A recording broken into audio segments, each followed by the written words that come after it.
Emmanuel Macron and Angela Merkel stormed out together after becoming furious and fed up with the deadlocked European Union summit talks in Brussels this weekend. German Chancellor Angela Merkel and French President Emmanuel Macron stormed out of the European Union summit last night after becoming fed up with the Brussels stalemate.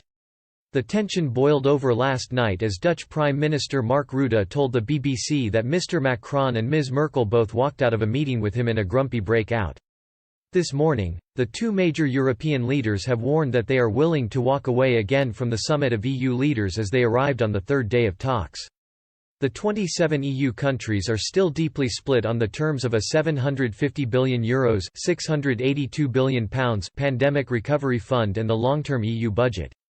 The bloc's overall economy is estimated to shrink by at least 8.3% this year, according to the latest economic forecasts. BBC Europe correspondent Gavin Lee said, "The Frugal Four have become the Frugal Five: Austria, Sweden, Denmark, the Netherlands, and now Finland too. It is about the money given out as grants rather than loans." Dutch leader Mark Rutte is refusing to budge an inch on this. They want to see a smaller amount given in grants. He continued, "The Frugals want something more like €300 or €400 billion, instead of €500 billion. But, the Italians and Spanish don't want to see the pot reduced."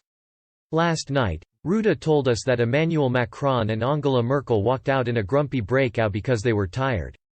They said they understood everyone's position but they want to go home. The EU are trying to work out the recovery fund, but they are also working out the long-term budget on the other hand, with €1 trillion at play. They all have to pay a bit extra into the coffers because the UK has left. So that is taking time too.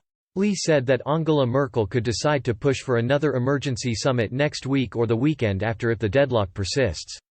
France's president and the German chancellor have today both indicated their patience was waning despite the need to respond to the economic recession. Arriving at the summit on Sunday, Mr. Macron told reporters, "I believe it is still possible. But these compromises, and I say it very clearly, will not be done at the expense of European ambition."